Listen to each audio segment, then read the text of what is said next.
প্রিয়ার নবী সাল্লাল্লাহু আলাইহি ওয়াসাল্লাম 87 নম্বর আলামত, আমরা আমাদের ধারাবাহিক আলোচনার 87 নম্বর আলামত হিসেবে আমরা বলছি, আল্লাহর নবী বলছেন, আন আবি সাঈদিল খুদরি রাদিয়াল্লাহু আন উবাশশিরুকুম বিল মাহদি ইউবাতু ফি উম্মতি আলা ইখতিলাফিন মিনান নাসি ওয়া জালাজিল ফায়ামলাউল আরদু কিসতান ওয়া আদলান কামা মুলিআত জাওরান ওয়া যুলমা। আল্লাহর নবী খলিফাতুল্লাহিল মাহদি আগমনের ঠিক পূর্বক্ষণে পৃথিবীর মুসলমানদের অবস্থা কেমন থাকবে বয়ান করতে গিয়ে বলছেন, হযরত আবু সাঈদ খুদরি রাদিয়াল্লাহু তাআলা আনহু থেকে বর্ণিত, উবাশশিরুকুম বিল মাহদি, আমি তোমাদেরকে মাহদি এর সুসংবাদ দিচ্ছি। সুবহানাল্লাহ বলি।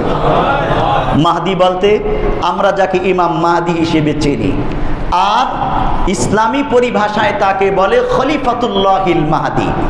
ইসলামী পরিভাষা ইমাম মাহদি না, যেহেতু আমরা ইমাম মাহদি শব্দটাই চিনি এই জন্য আমি এটাই ব্যবহার করলাম, কিন্তু হাদিসের ভাষা হলো খলিফাতুল্লাহিল মাহদি, আল্লাহর খলিফা মাহদি, যার নাম হবে মুহাম্মদ ইবনে আব্দুল্লাহ, ইমাম মাহদি হিসেবে চিনি। আল্লাহর নবী বলছেন, আমি তোমাদেরকে মাহদির সুসংবাদ দিচ্ছি।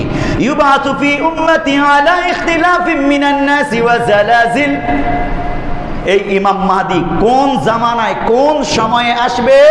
যেই সময়ে আল্লাহর নবী বলছেন আমার উম্মতের মাঝে ইখতিলাফ, মতভিন্নতা, বিভক্তি পরিপূর্ণ বিদ্যমান থাকবে। সারা পৃথিবীতে মুসলমান কি ঐক্যবদ্ধ? আমরা আগে আলোচনা করেছি, বাংলাদেশেই তো মুসলমান ঐক্যবদ্ধ নাই, বিভিন্ন দলে বিভক্ত, মাসলাকগত বিভক্তি, রাজনৈতিক বিভক্তি, সাংগঠনিক বিভক্তি, বিভিন্ন দৃষ্টিভঙ্গিগত বিভক্তি, মতবাদগত বিভক্তি, কত প্রকারের যে বিভক্তি আছে তার কোনো শেষ নাই। আল্লাহর নবী বলছেন ইমাম মাহদি আসার আগে পৃথিবীর মুসলমানরা ঐক্যবদ্ধ থাকবে না, বরং শতদা বিভক্ত থাকবে, এবং মুসলমানদের পায়ের নিচে মাটি মজবুত থাকবে না, বরং নড়বড়ে থাকবে। স্পষ্ট হাদিস। আল্লাহর নবী আরো বলছেন,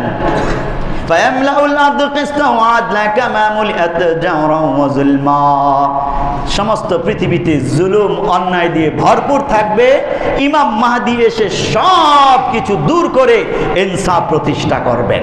হাদিসটি রয়েছে মুসনাদ আহমদ 3 নম্বর খণ্ড 65 নম্বর পৃষ্ঠা।